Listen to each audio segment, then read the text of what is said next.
really want to know, this is what I'm playing. The Suffering Simulator. The what? Suffering Simulator. Suffering Simulator?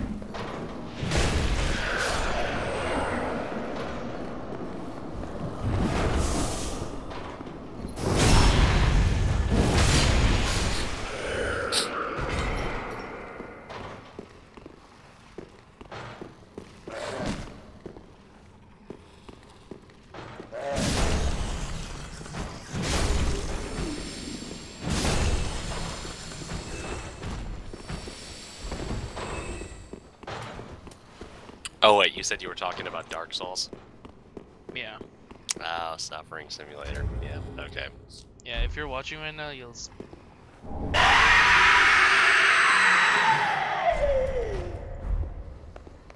are you fucking streaming? Why not? It's unlisted. Yeah, I just tried to click it and it's not letting me see it. That's weird.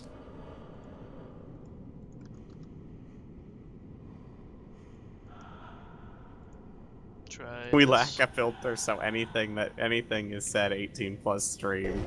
I'm looking at one of your the Arma descriptions. It's fucking great. Yeah. Try that link. It hopefully work.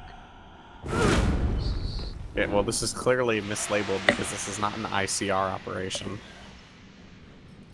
How observant of you. I was like, go fuck yourself.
Oh, so other people can put messages in this game, and every time, at least someone will probably update it.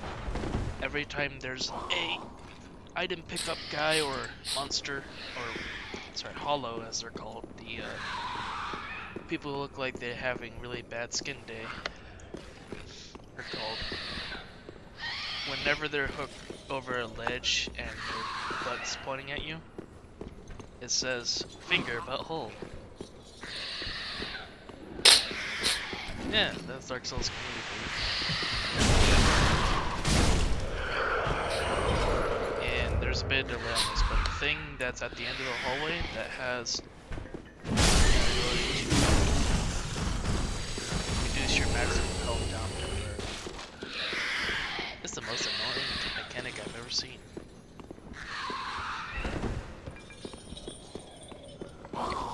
My experience with the Dark Souls community is walk up and you read somebody's sign. It's like, oh, reward ahead. Take 3 steps forward, trap goes off, you're dead.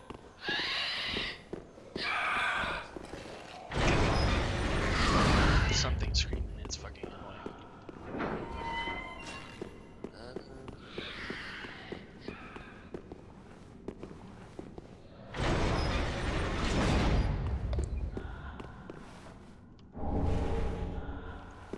Jailbreaker's key.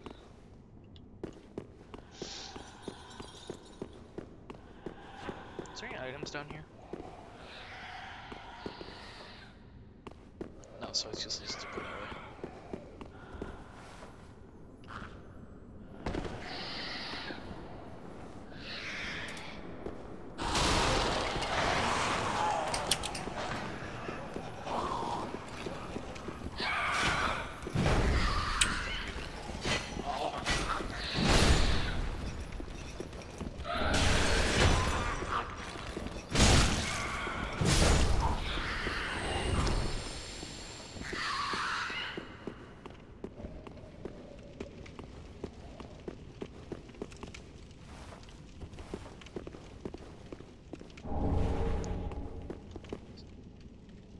So this won't surprise you at all, but there is an actual mechanic where they can hear your footsteps and whatnot.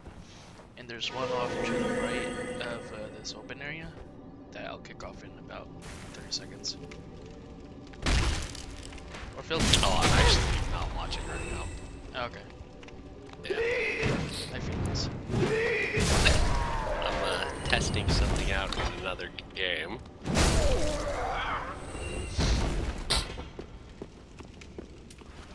Because I thought that it would be worth looking at, but yeah, first playthrough did not go so great. Maybe you're talking about? Halls, do you see which game I'm playing? No. Okay, well it's a game called Flashing Lights. Oh, I know what you're talking about. Yeah, it's police, fire, and EMS quote-unquote simulator. Yep. And, well, I paid money for this fucking thing. And, That was a mistake. It was a goddamn mistake, yes. So, let's go over a couple things real quick that I noticed when I tried out the firefighting aspect of things. The fire does not spread. It just starts and it stays there, waiting for you to put it out. It doesn't spread. Secondly, despite the fact that there is an entire city you can drive around in, none of the buildings are interior modeled. You can't go inside any of them. Though they're all out exterior firefighting only. Thirdly, the only apparatus that you have to use is a ladder truck. A pumper ladder? Or... No. Well, here's the thing. I thought that it was equipped. It's not. It's just a ladder truck. And the ladder is not functional. So it kind of defeats the purpose of using just the ladder truck, but okay. And the reason I thought it was equipped was because, well, you know, for firefighting, you gotta flow water, right? Well, no. The truck doesn't flow water. As it turns out, what you do is you grab the hose off the truck, connected to the hydrant. Oh, it flows from the hydrant. That's how it flows water. I mean, technically possible. Yeah, but why? Magic and sorcery? Just why? That is a nice attic fire. That is a ripping attic fire. I just don't know. So yeah, that's some of just the little great things about this game. They do have spreaders. You can use spreaders, kind of. Which, I mean, yeah. I mean, do they have spreaders in Emerge, right? Yeah, I just haven't used them yet. So. Yeah, no, they've just, 076 is supposed to have the car Rex, it's like the Fire Academy gets all the stuff you need to train, so we'll be training on extrication and stuff once we get that. Yeah, I've tried to Though train extrication, in the although game, extrication currently in Emerge is walk up with spreaders, spread doors. Yeah, it's exactly the same thing in this. It's like, dude, you need to fucking step up your, Yeah, well, like, whatever you think Emerge needs to do, this needs to do so much more. And, oh, EMS, so EMS is its own thing. It is the clunkiest fucking garbage that I have ever seen. Rapid is pretty bad too, to be honest. It's not that bad, like, it's functional, but... Okay, this, it's almost non-functional. Like, you have to do all the steps in a specific manner, and if you don't do them in that manner, you break the game. You have to restart the whole thing. Oh, and then there is, of course, probably I would say the main thing that this game touts is police, and police is a hot mess. Like, it's not as bad as EMS, but it's bad. Like, first things first, you don't even get a gun. You get a taser. That's it. Yeah. And like every like call that I've had simulated in this game has gone pretty much the exact same way. Report of suspicious activity. Drive up somewhat close. The two guys, it's always the same two guys. Run away. You have to tase them and arrest them. You can't do anything else aside from tase them and arrest them. And then you have to wait for them to get picked up by the prison van, whoever the fuck it is. But he drives like an absolute mongoloid, like into walls and gets stuck on shit all the time. If he gets stuck on something, then he can't pick up your fucking collar. So then you're shit out of luck. It's bad. But I heard they just added some new stuff to this, so let's see if they fixed anything. Let's find out.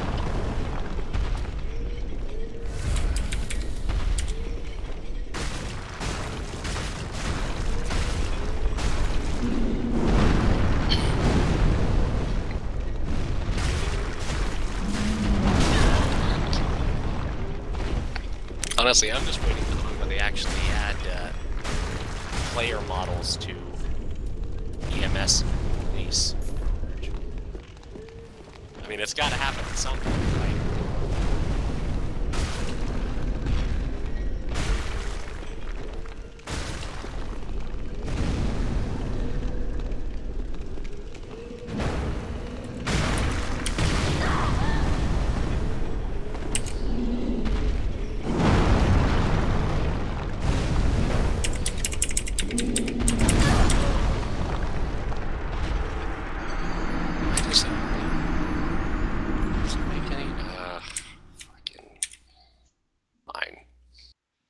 Possible drunk driver. Oh, and the call disappeared, so no, I can't take it.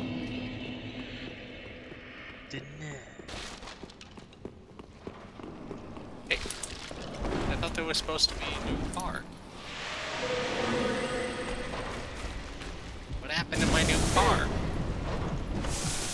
Aggressive driver in red. Sure. Let's go get the bad guy.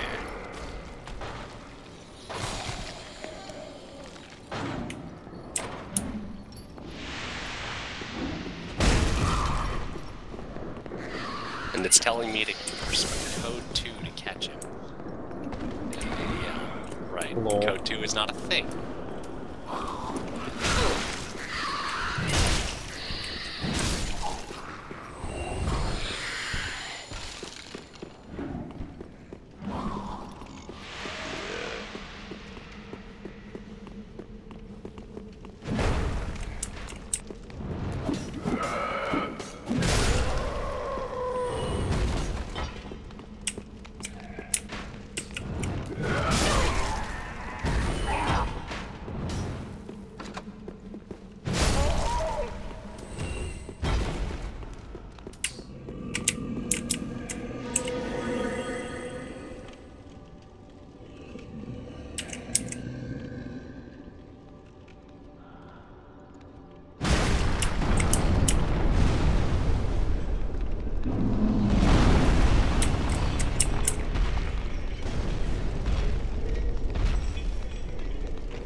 There.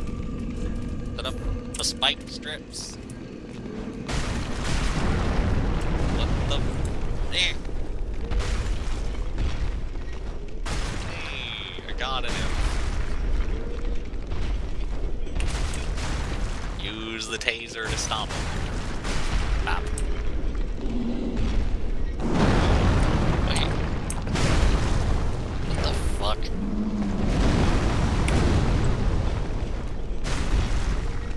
Bop.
Just left?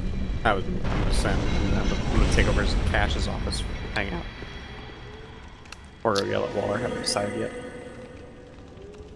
Oh, you're gonna move? Yeah.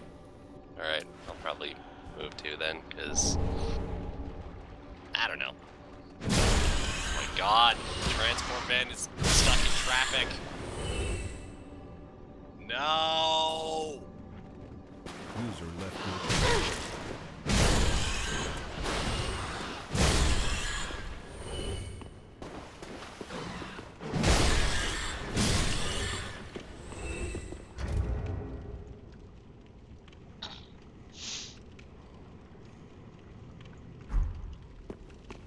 Oh my god, he drove over the spike strip! Are you kidding me? No?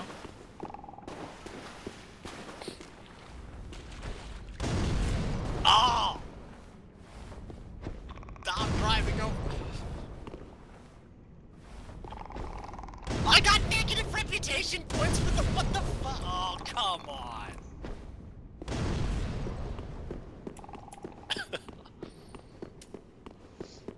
I didn't even do anything. It's not fair at all.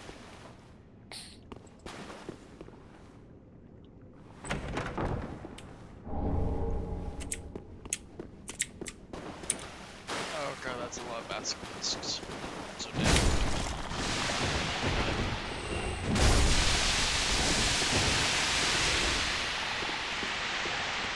So you know, baskets are things that have 0 damage attacks. They just spray fog at you. By the way, that fog causes curse, and if you get your meter all filled, you instantly die. Huh. And in previous games, fortunately not this game, if you were cursed, you had your health halved until you could get it fixed, which you had to go somewhere specific to get it fixed. So yeah, that's fun. Or at the time, it's fun, I guess.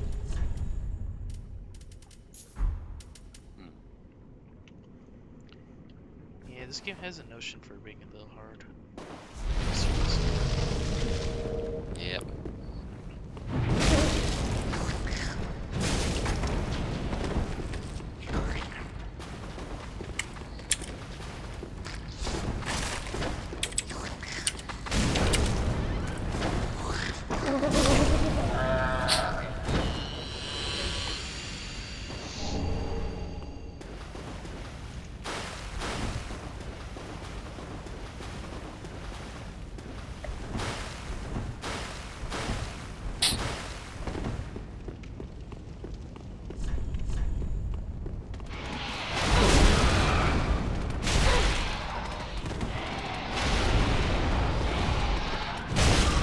I'm gonna switch to the other channel. You can follow. person. Okay. User left your channel. Channel switch. Invasion. Why is everybody on my channel? We're busy. For the love of God. Oh, That's following longer me. Blame him. I didn't know y'all were busy. Hi, Judy. Yeah. Yeah, we are. Get the fuck out. Sorry. I'll just Yeah, Bilatti's getting sucked off by Waller right now. They don't want to be interrupted. Fallsworth. Stop You're about projecting to- your fantasies onto us, man. Yeah. That's kind of gross.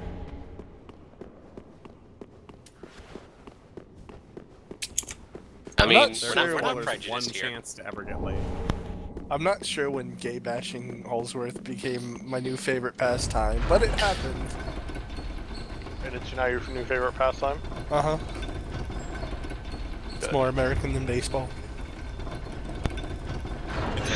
We all know Bilotti. It's okay. We all know Bilotti is just hurt deep down because he knows that Chicago deep dish pizza is better than New York pizza. See, but here's the I thing. would agree with Fallsworth on that one, though. So, I know that it's not, and you know that it's not, and you're just lying to yourself. Chicago's the best, man. No, it's really not, because it's not pizza. It's a It's casserole. pizza. It's pizza. It's a casserole, and the only thing it's missing is fried onions on top. It's a fucking pizza. No, it's not. It's the real pizza. Sauce. There's a reason Exposed. Like a naked whore. It's like you said earlier, there's a reason when people refer to Chicago pizza, they refer to it as Chicago-style pizza, not pizza. It's Chicago-style pizza and New Look, York-style pizza. People don't go, I'm gonna go get a pizza, and then come back with that fucking casserole-looking shit. They come back with, you know, proper pizza. Eating a slice of pizza is like sex. Eating a slice of Chicago pizza is like sex with a corpse made of sandpaper.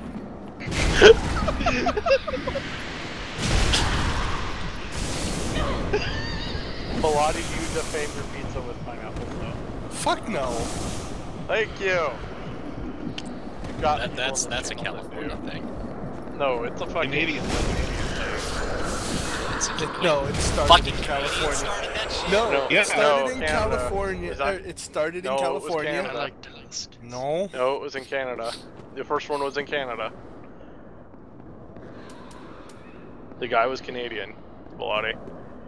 California came up with other shit. Oh, he was. Never mind. But he was also Yeah. Greek, and that explains it. Green. They make everything Pineapple fucking on pizza gay. is fucking goddamn heresy. Okay. It is Thankfully, the guy recently died. Wow. 83 fucking years he was ruining pizza. Well, now it's caught on. So it's heresy. Now they're making it worse. They'll die too eventually. They're just like, I wonder what happens if they put Alfredo sauce on it.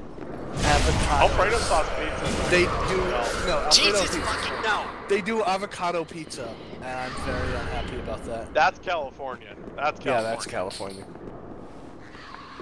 It's a reason why I really don't care that the entire state is on fire all the time. Oh my god, really? What? Balls? I'm not fighting. Don't worry about it.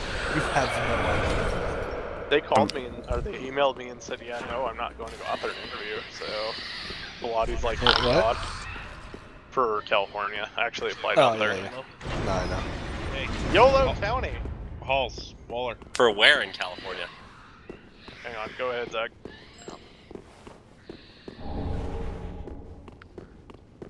Sacramento. Jesus fuck Christ! Sacramento.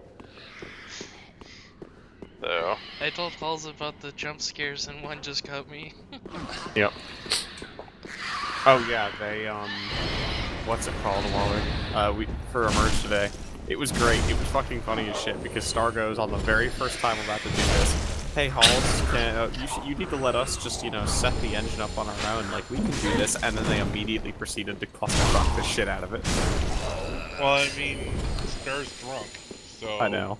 I that doesn't help. It wasn't even Star's fault. It was fucking.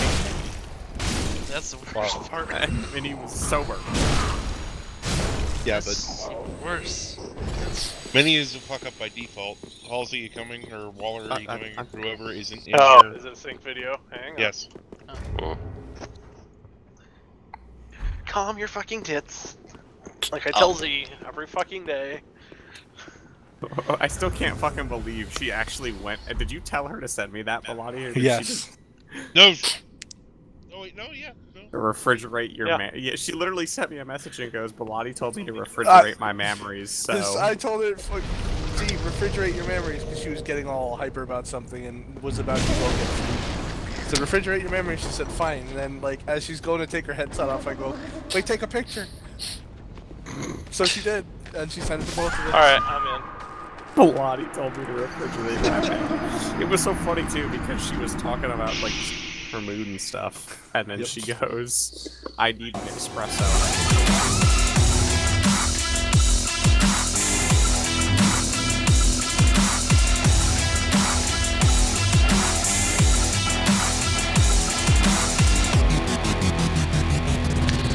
Alright guys, so this is one of our brand new Halsey ambulance. testing to We see just if they fixed anything in the game.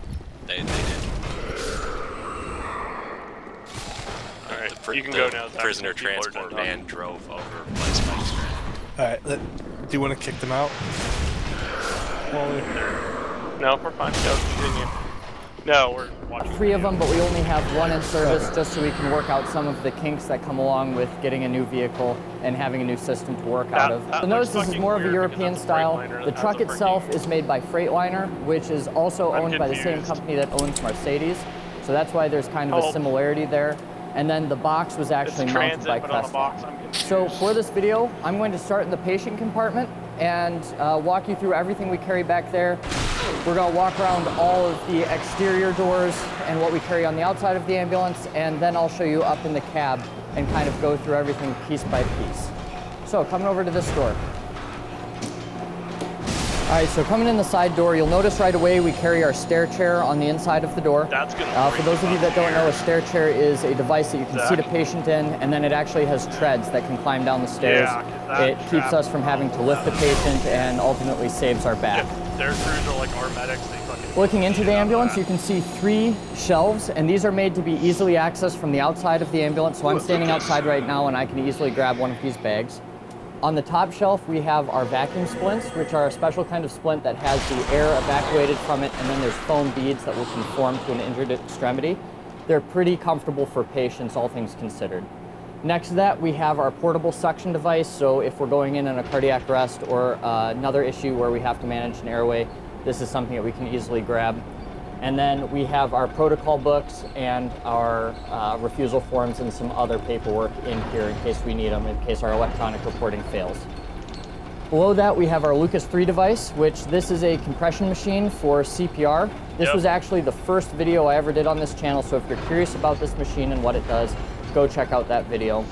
And then the last thing on this shelf is our dead man's bag. So this is our blue bag. And essentially with this ambulance, you'll notice later that there's not a whole lot of cabinets. We don't carry a lot of supplies in the ambulance itself. So we're trying to function almost exclusively out of this bag for our ALS interventions. And that's because 1, it keeps us from having to stock 2 of everything, so it saves us a little bit of money. And then it also gives all of our paramedics just 1 thing to know, 1 thing to memorize, and it's a lot easier for us to operate. So I'm not going to go in detail because I do have another video with everything in this bag that really details stuff, but essentially in this bag we have our IO, our airway roll, a intravenous kit, a set of BVMs, we have cricothyrotomy equipment, King tubes for a backup airway, we carry tourniquets, chest seals, needle decompressions, and then we also have some diagnostic equipment on that side and another refusal form in case we need it. So I'm going to step up here and we're going to close this door so it gets a little bit quieter. In conjunction with our dead man's bag, we carry this slinger, which this is our BLS bag, and this comes in with us on every single call no matter what. This has your basic diagnostic equipment, and then it also has your sharps container, pulse oximeter, a tourniquet, some minor wound care, and a splint. Right above those shelves I just showed you, we have our medication cabinet. Now generally this is locked, but I've unlocked it for this video. And like the name implies, this carries all our advanced life support medications we carry on this ambulance. Once again, I've got a video detailing everything in this box. We have over 70 different medications we carry that you can give in the field. So I'm not going to go into detail in this video because it would take forever. So if you're curious about that, go check out that video. Down below, we've got some bags of fluids. We've got lidocaine. We've got some different sized salines and D5W for certain kinds of infusions we mix, our dopamine, and some 60 drop tubing. We also have the duodot auto injectors for the potential nerve gas exposure. We have a cyano kit for our firefighters if they get trapped in a fire for an extended period of time. And then we have our nitroglycerin, our nitrile for infusion nitro. Wow, that's rare. Right next to the medication cabinet, we have another kind of airway cabinet. In the top, we have our CPAP, which is a positive pressure airway device that's really good for CHF, congestive heart failure, COPD, and asthma, among some other issues. This is a great device and we all really like it. Down here we've got our bag valve masks, and those are for providing artificial ventilations to patients that are not breathing on their own. Now, coming over to the right of the captain's chair, this is kind of the most unique feature of this truck. These are what replaces the cabinets here. And these are pouches made by Furno. These can be rearranged any way we want on the wall. There's mounting brackets, and then the individual pouches can be removed and put on different mounting brackets as well. So kind of a unique system. It saves some space in the truck, and it also keeps us from having a cabinet that becomes too cluttered, so everything has its space. The thought of this truck is that we're operating out of the dead man's bag, like I showed you before. So there's not a whole lot of supplies in the ambulance itself, although we do carry some backups and then some of the really high stakes devices as well. So in this top pocket, we carry our most common sizes of our endotracheal tubes, just mainly like 8.0s, 7.5s, that kind of thing. And then below that, we have everything to secure a tube and confirm placement. So we've got our adult tube tamers, pediatric tube tamers, a end-tidal sensor, and then we also have a rescue pod, which is not used very much, but the hospital requires we have it, so we still carry it. Next to that, we have our quick trach. So we've got an adult quick trach and a pediatric quick trach. This device has some mixed reviews in pre-hospital setting. I've tried to use it once and it was not very effective. Unfortunately, in Iowa, we can't do surgical crikes, so we have to settle for this for a emergency airway. They can't do surgical crikes. Down below that, kind of tucked behind the captain's seat, we've got our respiratory PPE, so some dust masks, some N95s. We also carry goggles and then some biohazard bags for the messy cleanup periodically. Coming down all the way near the ground, we have our suction for the truck. So that's connected to a tubing here, and then we've got our tonsil tip and our soft tip sections for suctioning both just a regular airway or somebody that might have a advanced airway in place. You'll see here next to all of that, we've got a series of controls for the lights, turn on and off the oxygen, on and off the suction. We have our O2 stack here, or at least one of them, and then we can also see a readout for the inline O2 to see how much is left in that over here as well. Continuing on this side of the ambulance, this bag has everything we need for emergency trauma. So in here we've got 2 chest seals, we've got a cat tourniquet, a SWAT T, and then 2 needles for needle decompression. You'll notice that all the seats in this ambulance are forward facing. It's a new safety initiative in case we got in a crash. It's a little bit different taking care of a patient like that, but we've all kind of gotten used to it. And then there is a table that can be folded out to use as a workstation if need be right there. We do carry IV pumps. We mix a lot of drips in the field, and then we take transfers that have infusions going. So this is actually really nice. It's a great tool for us. In this cabinet, we kind of have some odds and ends. So we've got our OB kits here, our soft restraints for a patient that's either combative or more often they have an advanced airway in place and we're trying to protect them from pulling that airway out. So we will use soft restraints to keep them there. We've got a razor and then an extra Lucas battery in the back. Below that, we've got our fluid warmer.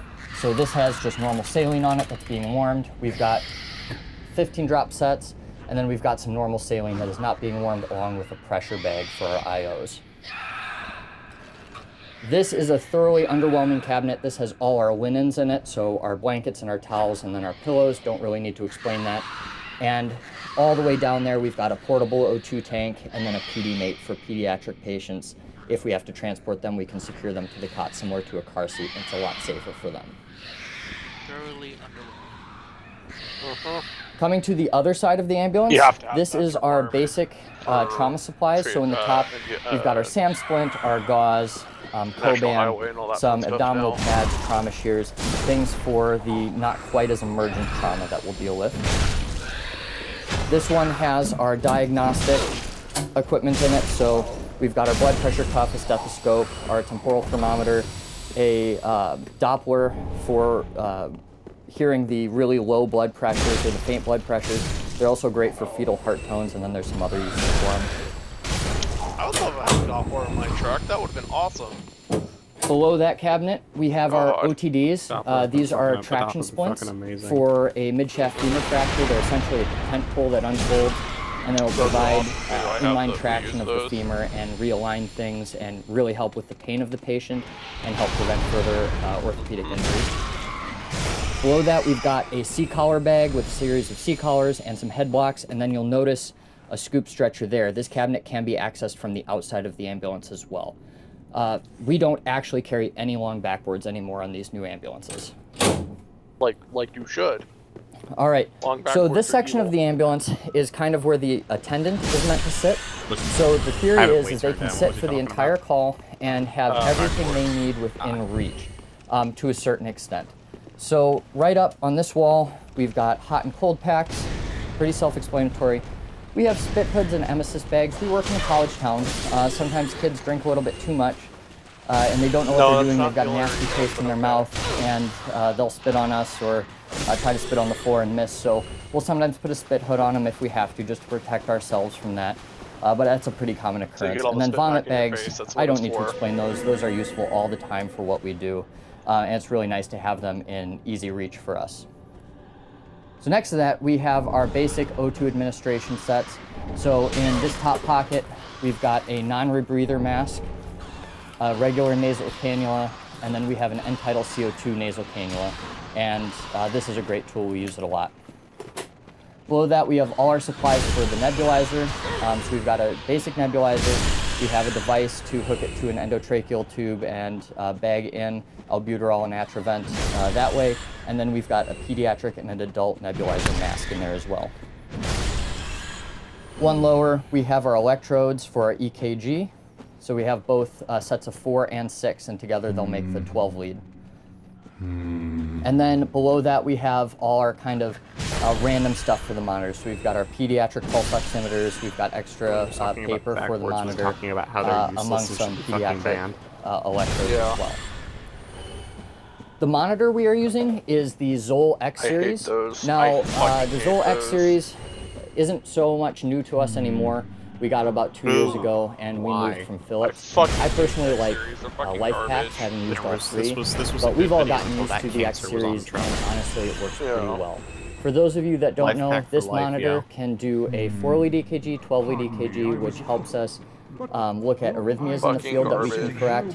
It also has a full set of vitals equipment, so it can take a blood pressure, it can take a pulse ox, and then we can actually download all those vitals into our report automatically after they're done, just at a time. On the other side, we've got defibrillator pads, and those can be used for defibrillation and cardiac arrest. They can be used for a synchronized cardioversion in certain kinds of tachyarrhythmias, and then they can be used to pace a patient that's having greater cardia. Only advantage. So really useful machine, and we really like it. One of the really cool things about this truck is that this mount can actually be taken off this platform here if we need this workspace or if the monitor isn't in the right place, and we can actually put that up onto a wall. So either this wall over here, that wall over there, and kind of rearrange things how we need it. It's not something we do a lot, but it's nice to have that option. You'll also notice on this side we've got our end-tidal CO2 set, so our nasal cannula, and then the one for the ET tube, just in case we need it. All right, so in this top drawer here, We use this as kind of a desk area or workspace if we need a platform to do some work on. We have a start kit in here for an IV, a loop, and a flush. It's just really easy to grab right here, and then we've got a notepad in case we have to take some quick notes. Coming down, we've got half of our IV supplies, so some of the uncommon sizes of catheters, syringes for administration of medications, blunt tips for drawing up medications, and then we have our MAD device, which is an intranasal medication delivery system, and then we have a three-way stopcock for your pediatric patients and microdosing. What? Apparently they use 20. The third drawer has our most common IV supplies, so we've got our loops and our flushes. We've got 20 gauge, 18, and then our start kits and tape, and then your 22s and your alcohol swabs down there. Oh, they don't use freaking. So you'll also notice in the tower, it's not super exciting, but we've got a trash can and a sharps container down there. This, yeah. And then we have another Christmas tree for our O2 right here for administration. It's not a real IV. Up above, we carry 3 main sizes of gloves, so we've got a medium, large, extra large. There's only 3 staff members we have that carry the small gloves, so we kind of decided on these 3, and then they just stock gloves in their pocket when they go on a call. One of the best features of this ambulance is the cot. This has a Striker auto load system on it, so I'll cut to some B-roll and show you guys that. But essentially, this will lift somebody up. I believe it's up to 700 pounds, and we don't even need to lift them into the ambulance. We've got manuals. Now, unfortunately, we still have to lift them onto the cot a lot of times, but it is a really great system. It's definitely a back saver, and it's just really cool how it works. On the cot, we have an O2 tank for your oxygen administration out to the truck, and then underneath it, we carry a blanket, a mega mover, a soft cot, and a series of masks and emesis bags and extra gloves in there. Dude, the mega mover. Alright, so stepping out of the ambulance, we'll go through the exterior compartments. Alright, so in the back, this is one of the shared compartments that also opens into the ambulance itself. We have a new scoop stretcher in here that opens at both ends. Really nice, like to use it. We use this mostly for carrying patients or extricating them from a car, but we're really not doing a lot of spinal immobilization anymore. We've got the C-collars I showed you before, some head beds, and then we have a second scoop stretcher kind of broken down in there just in case we need it. Multiple patients. On this side, it's another shared compartment, so we've got our linens, our O2 tank, and then we also have a PAPRS unit and essentially hazmat suits in there for your infectious patients or potential minor hazmat incidents. We have a fire extinguisher and then some urinals and bed cans and a crime tape just in case. If your patient has... And the last exterior compartment, this just has our inline O2 and our headboard, which is never used. We carry some kitty litter for traction on icy environments, and then up there we have our mass casualty kits. And right here is just a bunch of circuitry that'll never touch ever. Dude, you know somebody will. All right, now to the cab of the truck. Up and then it'll be out of service for 6 months. All right, the cab of the truck is pretty standard to other ambulances.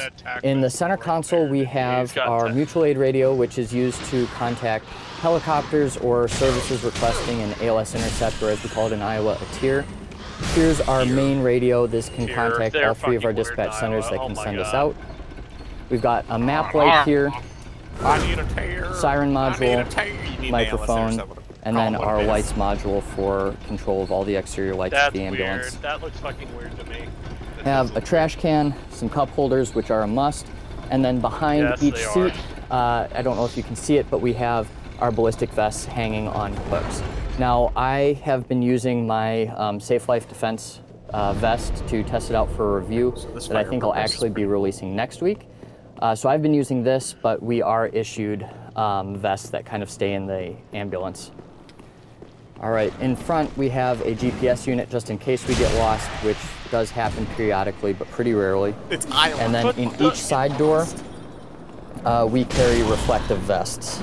And don't let me forget, we do have gloves up here for gloving up before we get to a call. It just saves some time. Thanks for watching, guys. If you have any questions about anything I covered today, please leave them in the comments down below. Overall, I really like this ambulance. It is very different from what we've had in the past, so there's been kind of a learning curve, but it looks really professional. It's very functional. You just have to adjust how you operate as a paramedic slightly. I've got a lot of great videos coming up. I'm going to be doing a review of my Safe Life Defense. But I don't know how long that video is. Is he talking 70 individual meds? Okay, let's see what meds he's got. Alright, I'm ready. Hey guys, my name's Sam and welcome to Prep Medic. Today's video is a requested video to go over the medications that we carry in our paramedic ambulances. Now, I'm on duty right now, so there is a 99.9% chance that we get interrupted during this, but I'm going to do my best to get through all of this, open up each of the medication boxes that we carry, and kind of give you an overview of what these medications are. This isn't going to be super in-depth. I'm not going to be going over the specific indications, contraindications of every med, but this will give you a pretty good idea of our capabilities and some of the things we carry. So without further ado, let's get into the video. Look at us, we're special.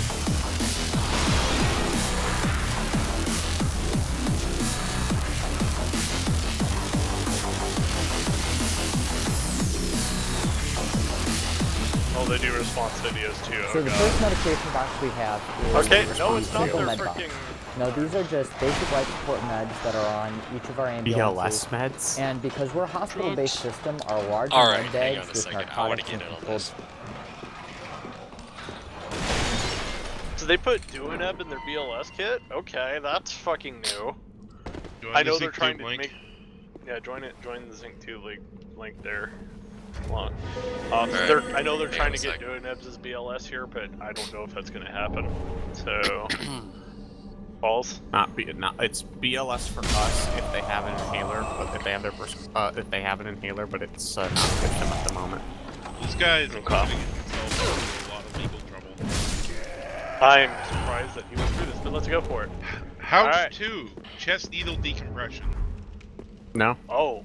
There's no issues with that. Oh. As long as he puts a thing up front of saying, like, I'm not responsible for this. He's fine. Yeah, basically. Basically. If he's also, yeah. So are you in, Hops? Don't be a dumbass. Yeah. Alright, go for it. Like what Waller and I have always put before training anybody. Yeah. The medication box we have is the Zofran tablets. No, these are just basic life support meds that are Zofran's on not each a of our BLS ambulances. medication. And because we're a hospital-based system, our larger med bags with narcotics and controlled substances are actually stocked by pharmacies. You gotta be a having fucking this advanced to box administer allows us tablets. to restock our own medications that we use very often.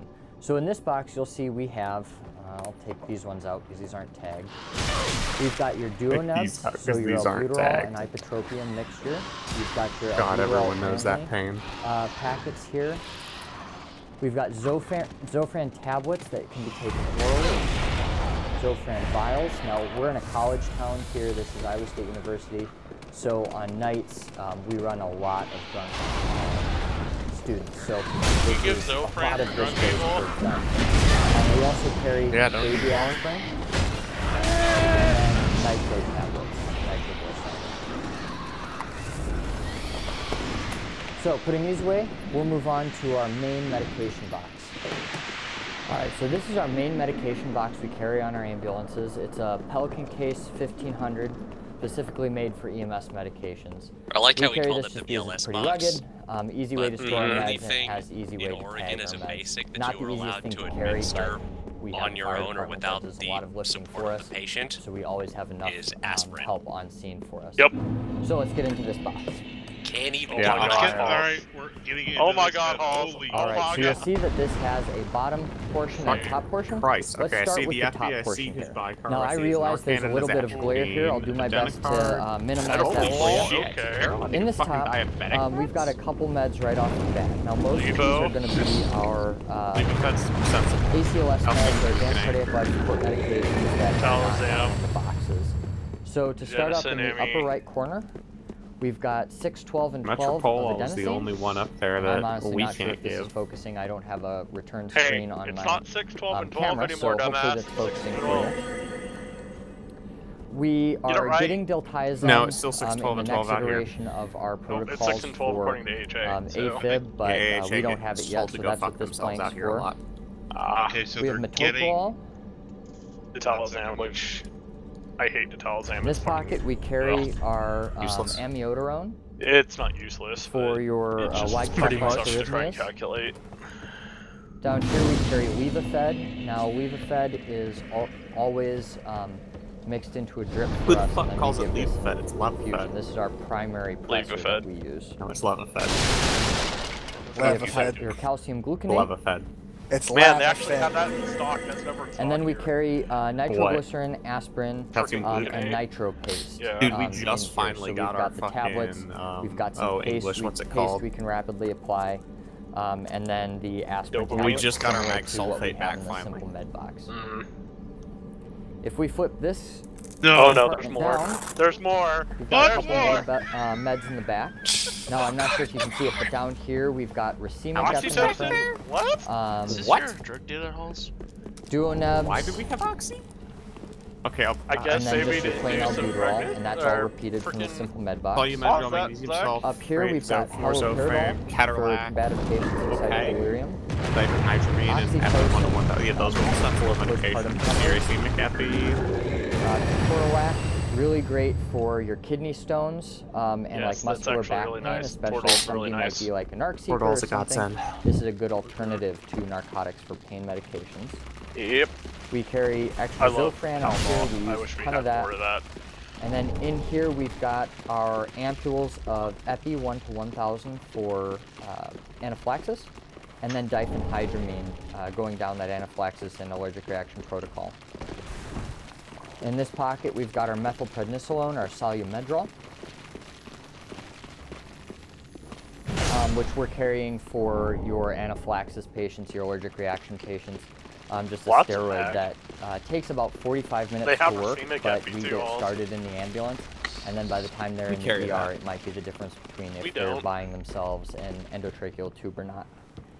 And then lastly, in this pocket, we've got our magnesium sulfate, and we carry this for torsades de pointe or for seizures of eclampsia. We have the mag sulfate.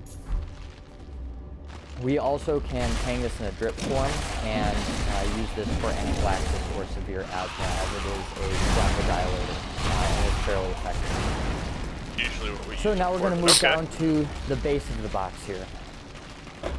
So in the base of the box, we have most There's of our narcs. our ACLS And they have medications RSI. and our pre-filled medications in this side. So to start off, we've got our sodium bicarb for acidotic patients, patients with prolonged downtimes. It's not routinely given in ACLS anymore, but we have it just in case. We've got Fine, two boxes that's of weird. B50. We have to give it all the time because it's fucking... Our downtime We've is got so fucking atropine long all the sulfate, time. and we've got a stack of these. And interesting fact, Ames, Iowa and Mary Greeley Medical Center is actually a Department of Defense stockpile of atropine and nerve gas antidote. So we have a huge case of atropine upstairs in the pharmacy. I would not say that shit out loud. Ooh. Just kind of an interesting fact. Over here we carry Narcan. We carry a lot of Narcan. Don't share where those stockpiles They've are. found They're that a lot of stockpiled these like that carfentanil for a reason. overdoses are taking upwards of Congrats, I know where one of the And stockpiles just is. like 5 that, milligrams they're no of longer Narcan stockpiled to there. reverse Yeah, the they narcotic probably got moved. overdose. That's a Someone lot saw of that fucking video. Started carrying Narcan. a lot Holy just shit. in case we run into Do we know that what the situation. date of this And video it is is? something we give fairly August regularly 18th. at our service. Wait, hold on. Is he And recording? here we also carry lidocaine, Okay, because all that to stuff a is patient? secondary expired. antidisruptant. No. No. Also Oh. can be used to flush to a drug an bag. interosseous line. If he which did is that Oh, to a on patient, it was a I was gonna say, recorded. isn't- He would not be a kind of medicated. numb Yeah, I mean, isn't that a HIPAA violation? medication pressure is actually Yes, it very, is. very How to steep. blur the patient out. So and moving on to blur this out side like of the all the box. fucking This stuff. has No, it's not. It's full It's not substances, a hop. It's and not. then If you our, remove all RSI identifying medications information, it no and longer becomes a our HIPAA violation. It's classified as cardiac education. So we've got a bunch of pre-filled epinephrines Trust for me on cardiac this. I arrest just had to with sit through the protocol. like 2-hour fucking this And is then HIPAA in this regulations pocket, thing for a fire we've department got some and for oral EMS. glucose. I This know takes my shit on forever, and I HIPAA don't right now. usually give it if I can avoid it, just because I. That's a was big mine. fucking thing of glucose. Holy shit. In this pocket, we've got. Well, our let's see what they controlled got for substances. So in How would here you we avoid have getting our glucose? Morphine and fentanyl. fentanyl. So this is just our. I'll bet you their ketamine and everything else is compartment probably in the benzo and and in the. most of us will reach RSA for kit. fentanyl, but morphine is still an option if somebody has an allergy or sensitivity They got to one or the Dilaudid in other. there too. Then we have our benzodiazepine, and I'm not going to open these up. Ketamine right there. Oh, out of hand. More work than I have to. In here, we carry our Valium, They carry all Versed, three? and our What? Ativan for What? seizure control, continued sedation, and then certain musculoskeletal injuries if they need muscle Yeah, man. relaxants, Some people do. We'll give some Valium. Ativan's kind of got my And then buy. we also carry ketamine in here. Or no, We use Valium. ketamine It's not for a Ativan, variety Valium. of things at our service. We use this for excited delirium combative patients. We also use it as an induction for rapid sequence intubation if need be. Ketamine And is then awesome. we're looking at getting a protocol for Drugs pain where? control. But that's down the No, road. Star. That should be Bad. coming out in the next iteration of our protocols. You realize, And then the Let's see last what their controlled RSI substance is. box we have here, you can't really Succinylcholine. see much in it, but essentially we have our succinylcholine, our etomidate, and then administration kit for that, because when we're RSIing, we don't really like to be reaching around for administration kit Yeah, I know when those it can be right chemicals. there. So I know that's those pretty much chemicals. it for this box. We're gonna move over and we've got one more medication box to go through, and that is our God. transfer bag. They actually This is where all the fuck. They have Really so said many chemicals. meds. I meant drugs. This is gonna be. So this is referred to as our this is gonna be all transfer the other bag, and shit. that's because these are medications we're predominantly only going to be using for a longer distance transfer. These bridge more into the critical care arena as opposed to the 911, but they are medications we have at our disposal. So What opening you this got, bag buddy? up, Let's see what you got. in the Jeez. top pocket, Propofol. essentially we Holy carry shit. just a lot of fentanyl. They are and coked out on morphine. medications. There are times that we're going to be going very, very long distances, so Iowa City to Nebraska to Madison, Wisconsin periodically, and then Rochester, Minnesota all the time for Mayo Clinic. And when the patient needs continued pain management that's beyond what we carry in our normal bags, we'll pick this up and then have these options as additional pain medications. I'm sorry, so they have narcotics in a bag We also that's carry not tagged. hydromorphone, No, so it's Dilaudid locked. as another Oh, means okay. of pain Tag control off. if the other two have Wait. failed. How Okay. far exactly are some of those We carry transfers more that you brought ketamine, up? and this can be mixed in a Interstate, drip 4 or form 5 for us, hours, yeah. just in case. That's not we that far. can use this to And they continue get given that sedation kind of meds or for that. pain management. Oh yeah, dude. We Holy shit. fucking we do hour and a half, and if we We gotta carry take someone to Rocky an hour and a half, as they a get slammed down with secondary Versed, and we paralytic, get a a nurse with long-lasting more Versed. paralytic. We try not to Oh, use you this don't. in Got an rock, emergency too. environment. That's Because if rock. you've got a trauma alert and you go present a Yep. patient to a neurosurgeon that's been given I've Icarian, then never seen rock it's going to field. have to That's 45 one of them minutes I to have do never an seen echo also. exam. Our med flight has it. And if you know anything about They got suck neurosurgeons, they sand really don't like that, and they can yell pretty loud. So we really are only giving this if somebody's already intubated and we really need to keep them paralyzed. And then of course we mix this with a good sedative so that they're not just paralyzed. And of course, we mix this with a good Yeah. sedative, yes, because you definitely just leave conscious patients that are Furosemide, paralyzed. just in case they need continuing Lasix. that from the medical floor. Yeah, we And have then like, we have Lasix B5 still. We to have a mix fuck ton of certain Lasix on our medications truck. in. Actually, I can And give a last full but 80 not to somebody least- if I need to. We gave 40. We're supposed to give Oh look, 40 there's unless more in here. Holy I don't shit. know of We're many supposed other to give services 40 that are Waller sharing this, unless but the we are patient Holy carrying, shit! Holy shit! propofol. Oh, wow, they've got a lot of So the propofol. Diprovan. This is predominantly not used in EMS because if No, you're it's agitating not. the patient, moving them a lot, they'll actually start to wake up with propofol. Yeah. However, it is a very effective continued go. sedation medication that's go. pre-mixed, really easy to use. Go. So we do use this for an intubated patient being transferred to Des It's Moines or great something for a like lot that. of things. And That's then it's a the lot fucking of drug of patients that are choice out here for intubated in doctors to ICU cardio will over have people with. Diprovan hanging. So We're gonna push we this carry tape it real just quick. in case, You and watch we them hang use the it thing, a they number of cardio hurt the times, person, and the so guy wakes up like 2 very minutes useful later. for us. Yo. They've been using it since Jesus, the Civil take War care for a of That's all reason. I've got for this video. If you have any questions about the medications we carry, please leave them in the comments down below. That's Be insane. sure you like this video I guess because there were and medical center subscribe. halls, they I probably will see you get next that week. cheap. That's probably why. You wouldn't see an EMS service on their own carrying that kind of shit unless they were like critical care. So, alright, Fuck yeah, you would. dumb. That's how you end up on a list. That's how you end up on a list star. I mean, implying we're not already on the list. Yeah.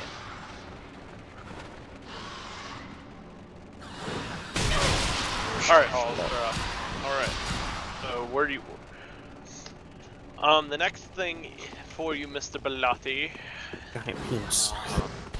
Oh yeah, I found out, by the way, why my agility went down the negative. If you scroll up and down on the mouse wheel when you're clicked onto something, it adjusts. So I probably did that inadvertently. It wasn't you. I apologize for swearing at you when you admitted to it. You would do it anyway, regardless. Granted, but... So the next thing you'll probably need to get is your equipment. So... Equipment! I actually just got down to the abilities list. Yeah. Can I buy any of those, or is that like a... Zach, were you able to buy stuff during character creation for abilities? Do you remember?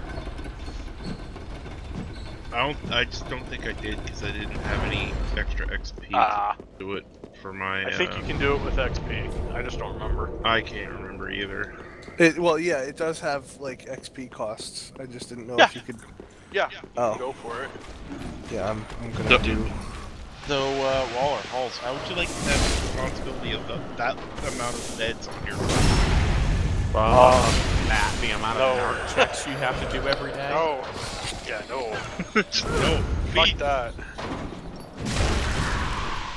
Fuck, dude, with our double tamper-proof lock system you're supposed to have here.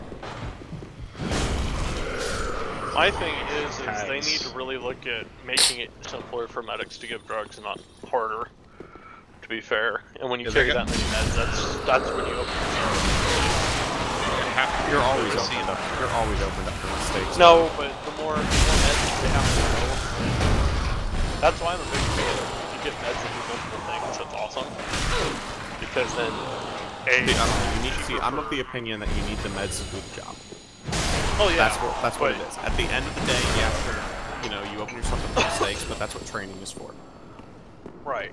But like you can't put medications down from people when they need medications to perform their job. The thing is, Halls, there's a lot of places that do that. They don't have the freaking protocol to back you up on that. It's like they're the places I've been, at least, have been very vague when they carry like 3 different sort of freaking benzos. It's like, well, we use each one specifically for this, and it's like, well, then why are we stocking all 3 when they all kind of do the same thing, you know? Drugs. In different doses. It's... My thing is make it simpler, and or make the protocol simpler. That's my thing. Because medics get burned a lot of the time. When you're a medic, and train them, yeah, the training is more the issue on that. But when you're a medic, like, you have a responsibility to provide that level of patient care, and that means knowing your fucking medications and knowing your shit. Yeah. Because, like it or not, at the end of the day, as a medic, we have a large responsibility.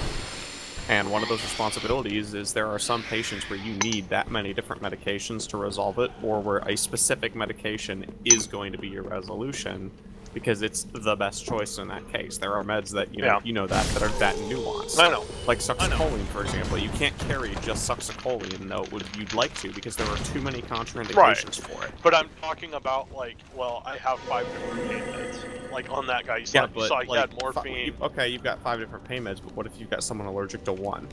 And or what happens if you don't want specific effects or variations? Like, I'm carrying fentanyl, morphine, and... some other derivative of basically morphine. Right now we've got morphine, fentanyl, and Valium. We want to get ketamine. But we want to add ketamine to the list. Morphine's the big one that most places can get away with dropping. You can do that. Yeah. But unfortunately, the reason you need a whole congregation and a mix of it too is sometimes you've got to fucking push them in different combinations, or someone's allergic to one, or they're not one of the ones you have doesn't fucking work.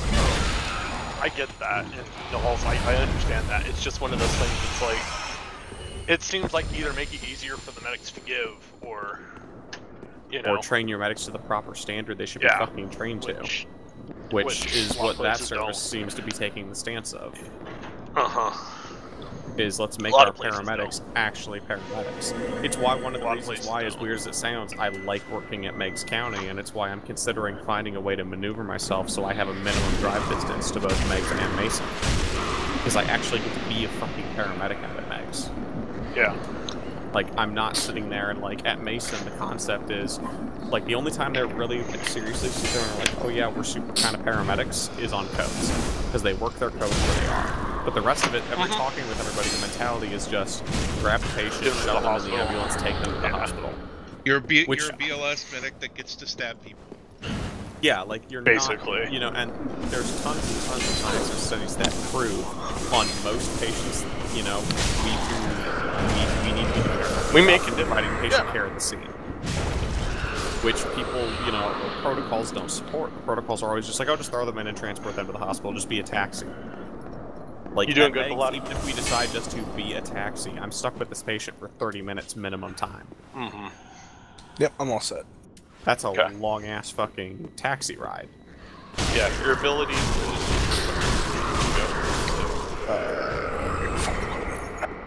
but it's just annoying when it's like, oh, well, let's just take these things from them. Like, I get it. RSI is a scary thing to hand to a paramedic because we don't get a lot of practice. I'm appalled by what I said. By what I said, you're saying taking away things. It's making it easier so you can do your job better. That's all. Well, the thing is, treating protocol at a paramedic level can't be that fucking specific. I'm sorry, but it can't.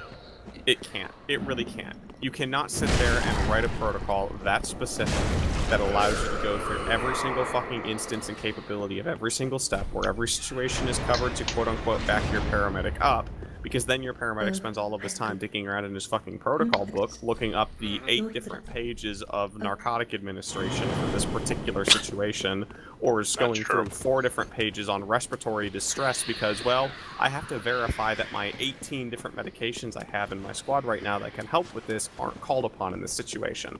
Paramedic protocols have to be written with consider blank. But that's what I'm saying, though, Halls, is consider blank, but also make it to where you're not digging through. It's a... You're not digging through the public with consider blank. It's, hey, you know about this medication, consider the applications of it. And Halls, I think you got the here. It's more of the make it simpler to give your medics more of the power to do so, but make it streamline it so they're not sitting there and trying to play 20 questions with meds. That's why I'm like, why do we carry like so many meds that do one thing? Because you do that, it's like, well, which one do you want to use, blah blah blah, and it's the one that's best for the situation. Uh-huh. Evaluate your patients. I carry fucking I have epinephrine, solumedrol, beautiful atropine, and norepinephrine, for example, for a respiratory distress patient. If my patient is bad enough, I'm going to go straight to my epi. If I feel that my patient is having that much difficulty breathing, my protocol sits there and basically goes, hey, give them what they need so that they can fucking breathe.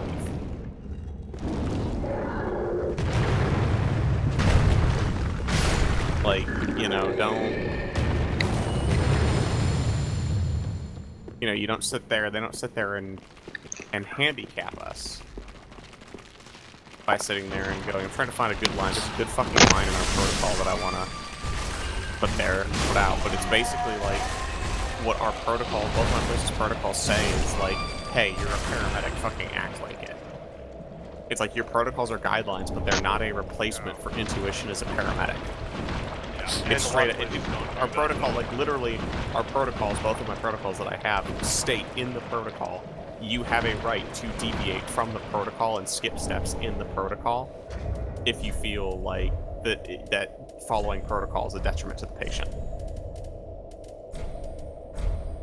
And that tells me you have a good medical director that trusts you guys to do that. Oh yeah. We don't have that here. We never had that here. Yeah, no, our medical directors are like, okay, you guys actually are functioning human, paramedics.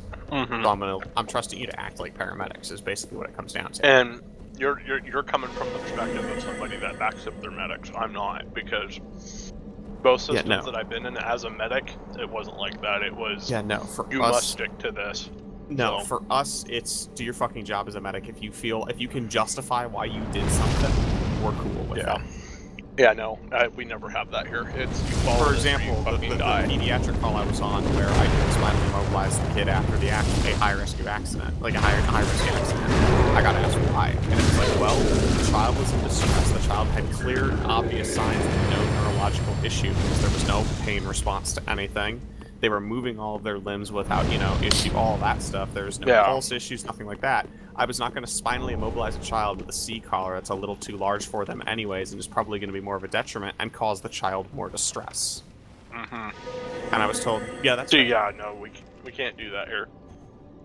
They were literally like, yeah, we would have considered it, and I was like, I didn't consider it. They're like, yeah, just because it's report you considered, and these are the reasons why you didn't. Yeah. Yeah, see, we don't. Other than that, they don't. We're not allowed to do that. Yeah, we sit there and we can rule things out easily. Like, I can skip steps. I can, skip and bypass my protocols if needed if it's a detriment to the patient, because they put patient care first over, in the famous statement of treat the patient, not the monitor, treat the patient, not your protocols. I'm not gonna go to my fucking, hey, administering epi or solumedrol if my albuterol treatment's gonna be enough. But likewise, if my patient is having that much respiratory distress, I'm probably gonna fuck around with the albuterol. No, you still should. I'm still should, though. Well, yeah, I'm gonna pull my first. I'm gonna make it so my patient can breathe, and then the albuterol, my duoneb treatment, is going to further that process. Yeah, but it's just where I've got patients that are really tacky, I'm able to skip a albuterol treatment with respiratory distress if there's a little wheezing, because I don't want to increase their heart rate and anxiety and all that shit further. Especially when my oxygen is handling their sats and they're doing okay on the breathing, they're just wheezing a little. Yeah. Hey, we get... Go ahead, Body, sorry. Two quick question. What's the class for... I got type is carbine. Class. Class is what it is, so assault rifle or BR, I think. Well, or assault rifle, I think is what it's called. There's a rifle, I think, and there's rules for that. Alright, so... well, that comes under type, doesn't it? Hang on. There's type and class as separate things. What page are you on? I'm on page 105, looking at the M6. Okay, one second. 3 up from the bottom of the page. But yeah, I don't know, man. It's just fucking... It gets irritating.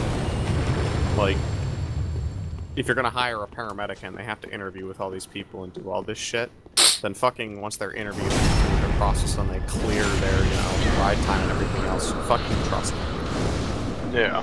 If you don't, then you either need to get better medics or find a different job. Basically, the class is what faction stuff it is. Oh, so human? Yeah, human. Alright, and what's the CR counter on? CR?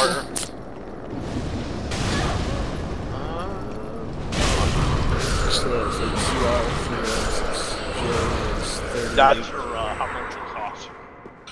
Oh, credits, got it. Yeah. Every time he mentions class, I think, is he, talking about, Arma 3 programming or sword programming? No. We're talking about RP. And am I paying for this, or is this issued stuff? That's issued. Okay. But no, Halls, you're talking to a guy that's been in 2 systems that pretty much didn't trust anybody with a 30-foot pole, so... Yeah, no, it's the fucking opposite for us. We get a little too much. You could argue that some places would say we get too much trust. Like, our medical director is super fucking hands-off. Well, ours was hands-off too, but when he's when he just signs something, he's not involved to a point where I don't think he understands what they actually did. That's where I used to work, because literally, I think they just meet with him, he signs it, and then... Yeah, no, ours knew what we did, but ours was also look, I'm not fucking, gonna babysit you, perfectly babysit you guys either, be adults about it.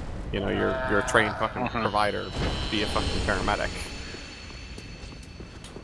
Which is why I like the rural area. And then, yeah, they're kind of treated like that out there at Mason. I just feel like they don't really make as much of a difference because of their oh hey, load, rush to hospital mentality. Because even when you have shit tons of hospitals around, if you have a patient that's doing really bad, it's better to stabilize them before you transport them. Yeah.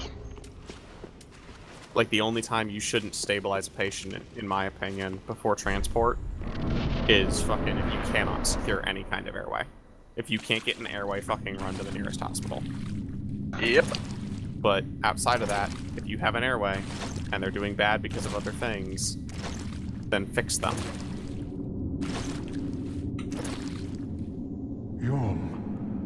Like, one of our big ones is Solumedrol. Like, Solumedrol gets administered. Why? Because it matters for long-term patient care. Which is one of the things I think that triggers some of the advanced on my shift, because I'll sit there and legitimately consider doing, things like, hey, let's get a helicopter, or let's consider if we're wedged between two hospitals, which is the one that can provide definitive care. Because if I take somebody to a hospital that can't provide definitive care, they need definitive care, and then, they wait 4 hours in an ER to get transferred to another ER, did I really do my job of picking the most appropriate facility? The answer to that is always no. Well, like, that's the biggest thing that people don't seem to get is sometimes your job as a paramedic isn't just patient care. It's sitting there going, can the hospital, like, transport to, can they provide the care in the end? Yes, okay, whatever. If they're unstable, just take them to the ER, and the ER can stabilize them, yes, but when you're talking rural medicine, in 2 hours, and after 4 hours after I drop them off, plus a 2-hour transfer time to the hospital, and it's a long-ass fucking time for patients that that ER might not be capable of providing definitive care to. Like sepsis, for example, okay, they can start antibiotics, but they need to be admitted on some serious drugs that we don't have as a standard.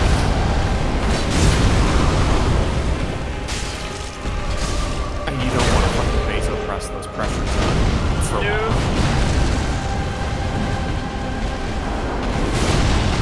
That's how you fucking get it.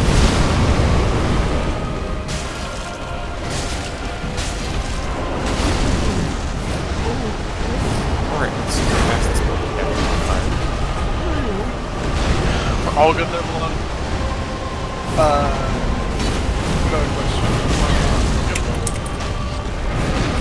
Reload is how long, so what it does is, that's how long it would take if you weren't trained, or modified. It will take you a half action to reload. I will tell you that.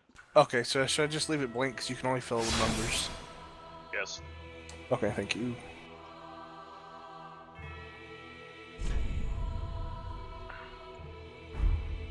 Unless you jam it, then I will make you do a full action, so.